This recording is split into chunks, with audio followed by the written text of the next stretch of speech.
मेरे प्रिय बौद्ध उपासक उपासिकाओं, मैं हूं आपका शुभचिंतक भिक्षु थिरोज्योति, राष्ट्रीय महासचिव अखिल भारतीय बुद्ध गया महाबोधि महाविहार मुक्ति आंदोलन समिति। इस समिति के द्वारा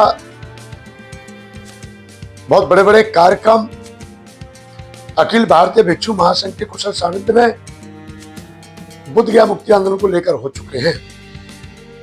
यानी पहला आंदोलन जैसा मैंने सुना 1991-92 में चला और उसके बदौलत पहली बार उत्तरी भारत के बौद्ध भिक्षुओं सहित सुरेश साईं जी एवं ज्ञानेश्वर जी, इन दोनों को भी सम्मिलित करके 4 मेंबर पहली बार बुद्ध गया मैनेजमेंट टेम्पल कमेटी में मेंबर बने थे।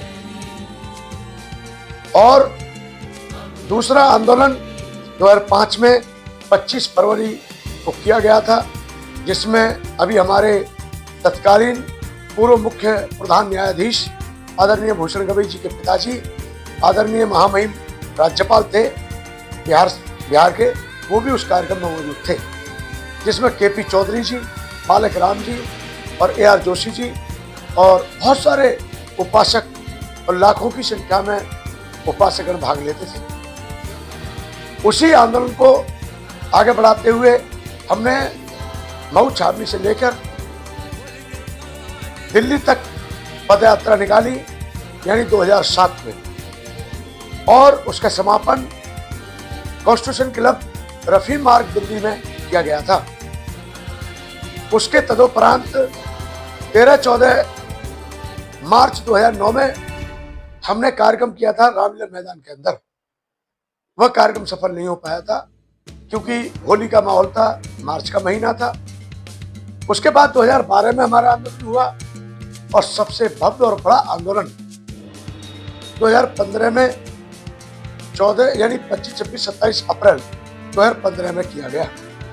लेकिन ये जो वर्तमान में आंदोलन के नाम पर ढिंढोरा पीटा जा रहा है, इनको किसी को भी एक को जानकारी बौद्ध गया की पूरी तरह से नहीं है। यहाँ तक कि जो डील कर रहे हैं बौद्ध गया के आंदोलन को, मेरी उनसे भी कई बार बात हुई, उन्हें भी बौद्ध गया के बारे में ज्यादा विषय नहीं है। मैं ये देखता हूँ कि हमारे बौद्ध भिक्षुओं का भी आजकल कोई जमीर नहीं रहा। जमीर बेचकर वजीर बनना है उनको भी। एक भंते जो इसी आंदोलन के अपने आप को महारथी कहते हैं, उन्होंने एक बार रामदास आठवले पर कटाक्ष किया। रामदास आठवले जी के बारे में उन्होंने कहा कि एक बार मैंने कहा कि मुझे किसी ने बोला कि रामदास आठवले जी से मिलते हैं, तो मैंने कहा जिस आदमी का मैं चेहरा नहीं देख सकता, जिसको देख करके मुझे बहुत घृणा आती है और मैं उस आदमी से मिलूंगा, मैं उस आदमी से कभी नहीं मिलूंगा। और मैंने देखा 1-2 दिन पहले ही वही बनते रामदास आठवले जी के साथ थे, वही बनते किसी और के साथ थे। अरे कुछ जो बोला है वो तो करो।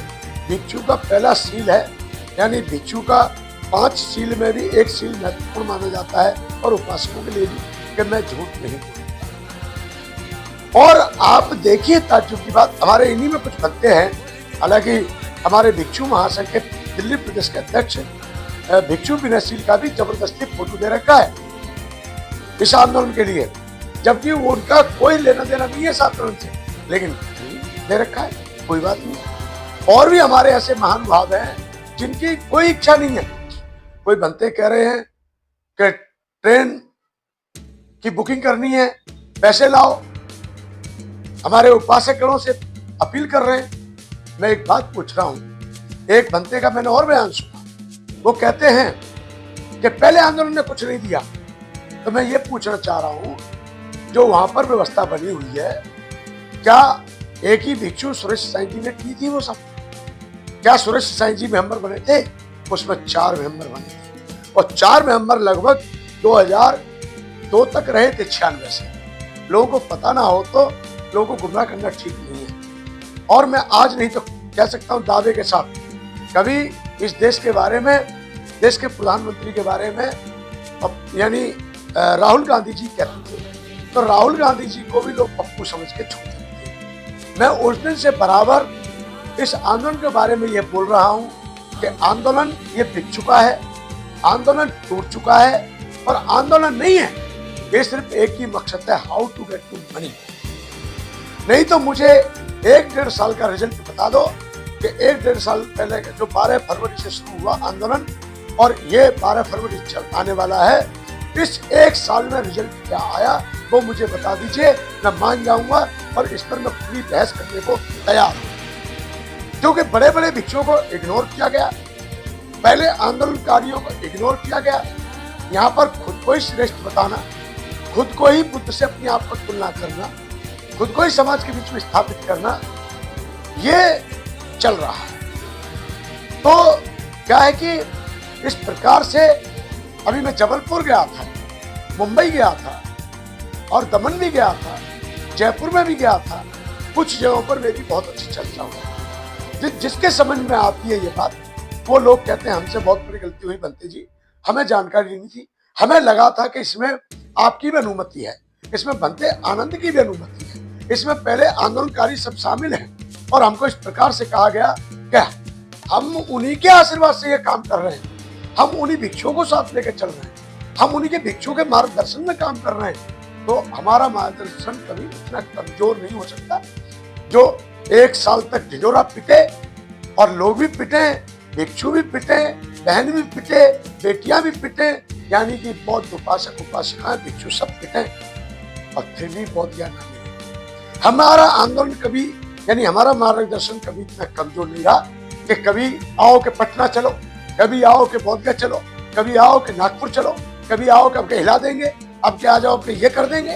हमारा एक आंदोलन होता था और उस आंदोलन से सरकार झुकती थी। आज आप जिनको मंचों से गाली देते हो, जिन आंदोलनकारियों के बारे में उल्टा सीधा बोलते हो, एक कल परसों का एक स्नाम ले रहे हैं अंतरराष्ट्रीय भिक्षु के साथ, अंतरराष्ट्रीय भिक्षु यानी राष्ट्र तो संभाला नहीं जा रहा, एक राज्य तो देखा नहीं ढंग से, एक जिला पूरी तरह से खूंदा नहीं, एक जिला पूरी तरह से घूमा नहीं, लेकिन अंतरराष्ट्रीय भिक्षु, अंतरराष्ट्रीय राष्ट्रीय क्रांतिकारी।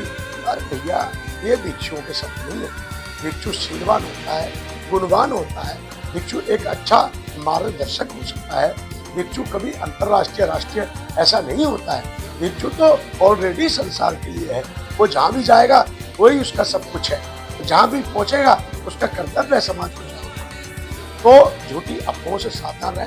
मैं मानता हूँ अभी हमारी बात को कोई नहीं सुनेगा, क्योंकि जैसे कोई लड़का या लड़की किसी के प्रेम में दीवानी होती है और इश्क का भूत सवार होता है, कुछ जुनून में होता है, उसको कोई समझाए तो उसको समझ में नहीं आता, लेकिन जब उसके साथ में गलत हो जाता है तो फिर कहता है कि मैंने आपकी बात मान ली होती तो आज दिन ये देखने को नहीं पड़ता। मैं यही कहता हूँ कि अभी आप 2-4-6 महीना और रुकिए। अभी तक जो मंचों पर भिक्षु दूसरे मंत्रियों को, दूसरी पार्टी गाली, मंत्रियों के गाली वो दे रहे थे, नेताओं को गाली दे रहे थे, आज वही भिक्षु उन्हीं के जाकर के 5 साथ में खड़े होकर फोटो खिंचवाते। तो भैया आंदोलन तो तुम्हारा बिक चुका है।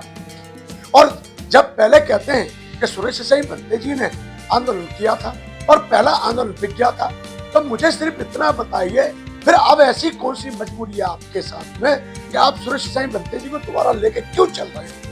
आपको आंदोलन पहले वाले आंदोलन में बनते आनंद नजर नहीं आता, बनते करुणाकर नजर नहीं आते, और यहाँ तक कि बनते हर्षवर्धन नजर नहीं आते, बनते सागर नजर नहीं आते, बनते सत्यानंद नजर नहीं आते, बनते ये आपके जो यूपी के थे, हरियाणा के थे, राजस्थान के थे, पूरे देश के बहुत भिक्षु थे। प्रज्ञाशील बंते जी तो खैर आकाश रामा जी के साथ जुड़े हुए, हम उनके तो नहीं कहेंगे। और भी भिक्षु हमारे देश के सम्मानित थे जिन्होंने बाकायदा ये आंदोलन सींचा था, आंदोलन चलाया था और आंदोलन से हमको रिजल्ट भी मिला था। और रिजल्ट मिलने के कारण ही आज वहां पर जो व्यवस्था में हमारे बहुत भिक्षु बैठे हैं, वो सेक्रेटरी आज कंटिन्यू पूरे बहुत विगत सालों से सेक्रेटरी बुद्धिस्ट है। डीएम पहले हिंदू होना चाहिए था, एक कंडीशन थी, अब वो डीएम कोई भी हो, वो चेयरमैन होगा। ये पुराने आंदोलन है, कभी विस्तार से चर्चा हो। अब तो हमारे खैर कुछ सोशल मीडिया के लोग भी चाटुकारी पत्रिका करने लगे, एक ही बनते चाहिए, वो दूसरे बनते जी की तरफ रुचि नहीं रखते, एक ही मेरे बनते, किसी के बारे में सच्चाई भी जानो मत जानो, लेकिन दूसरे भिक्षुओं से भी पूछने की बात करनी चाहिए। तो हमारे समाज में भी दिक्कतें हो रही हैं। जो सोशल मीडिया जो पहले हम सोशल मीडिया में हमारे बहुत सारे अच्छे पत्रकार हैं जो ईमानदारी की बात रखते हैं, और कुछ पत्रकार तो हमने कई बार कहा है कि भाई हम इंटरव्यू देना चाहते हैं, किसी ने कहा है कि हम आपके साथ मतलब वो नहीं करते क्योंकि भाई हम उनको बहुत सारी चीजें मैनेज नहीं कर सकते। तो इसलिए हम कहते हैं कि हमारे पत्रकारों को भी ईमानदार होना चाहिए और निष्पक्ष रहना चाहिए, और हमारे बौद्ध जो संगठन है उनको भी निष्पक्ष रहना चाहिए और उसके हिसाब से ही उनको सही और गलत का फैसला करना चाहिए। आंदोलन हो रहा है, इसमें हमारे उपासक, हमारे भिक्षु महासंघ का अब तो समर्थन ऑटोमेटिक ही हो गया, क्योंकि जो हमारे प्रदेश अध्यक्ष का फोटो जबरदस्ती दे रखा है, और इस विषय में कई लोगों को देख रहा हूँ जो सहमति नहीं है, वो कहते हैं कि ये आंदोलन गलत है, ये आंदोलन सही दिशा में नहीं है, ये आंदोलन बिक चुका है। अरे हमारे भिक्षु जो आंदोलन कर रहे हैं वही आरएसएस के कार्यालय पे जाते हैं, वही भिक्षु बीजेपी कार्यालय पे जाते हैं, और वही समाज के बीच में फिर कहते हैं कि आंदोलन। तो भैया ये नहीं कहते, मैं कहता हूँ कोई भी आंदोलन करो लेकिन थोड़ी ईमानदारी के साथ करो, पब्लिक के साथ प्रोग्राम मत करो। हमारा समाज इतना मजबूत नहीं है कि वो आए दिन आंदोलन कर सके। एक तारीख चुनो, अच्छी से चुनो, एक तारीख के साथ रहो। मुझे पता है भी इस वीडियो को लोग नहीं पचा पाएंगे, क्योंकि वीडियो में लोग चापलूसी बातों को पचाते हैं, सत्य को नहीं पचाते। अभी बहुत सारे एक सज्जन से मैंने इतना कह दिया, मैं कि सर इस आंदोलन का रिजल्ट बताइए, ओहो उन्होंने तो चेहरे बोल दिया। तो मैं तो ये देखता हूँ कि इतना अंधभक्त होना ठीक नहीं है। ये बौद्ध भिक्षु हैं हम, और आप बौद्ध उपासक हैं। आपका विश्वास करना तो अच्छी बात है, लेकिन अंधविश्वास करना बिल्कुल गलत है। सही और गलत को पहचानने की क्षमता आपको होनी चाहिए। मैं ये नहीं कहता कि एक ही चीरोधारी सर्वोपरि है या मैं ही सर्वोपरि, या सभी सब अपने अपने हिसाब से काम कर रहे हैं। और ये हम 8 फरवरी को कार्यक्रम करने का हमने विचार किया था, लेकिन हमें अच्छे से पता है, हमारे राष्ट्रीय अध्यक्ष जी का निर्देश मिला कि अभी कुछ नहीं करना है हमको। तो अभी हम देख रहे हैं कि आखिर ये कब तक आंदोलन के नाम पर ढिंढोरा पिटता रहेगा और क्या होगा, और रिजल्ट क्या होगा। जब इनके पास रिजल्ट नहीं आएगा तो हम पुराने वाले आंदोलन को फिर से जागरूक करेंगे और लोगों को चेताएंगे, और सही दिशा वाला आंदोलन जो पहले होता था और सफलता दिलाता था, हम उसी आंदोलन को पुनः जीवित करके फिर हम एक दिशा में अच्छे से आंदोलन करेंगे। ये हमारा अगला कदम होगा, और वो रणनीति के तहत होगा। हमारे ऐसे आंदोलन कभी नहीं होते थे। हमारे आंदोलन में पहले 2 दिन का अधिवेशन होता था, उसमें रणनीति तय की जाती थी, उसके बाद हम पद यात्रा दिखाते थे, और फिर सरकार हमसे जुड़ती थी और सरकार हमारी बात सुनती थी, और सरकारों ने बहुत कुछ उसमें समय समय पर बहुत कुछ बदला है। ऐसा आप नहीं कह सकते, या तो जो आपको कहते हैं तो उन्हें बहुत की पूरी जानकारी नहीं है। और मैं तो ताज्जुब करता हूँ, लोगों को 100 साल पुरानी बात याद है, 70 साल पुरानी बात याद है, 2015 का आंदोलन याद इसलिए नहीं है कि पहले सोशल मीडिया नहीं था। आप सभी को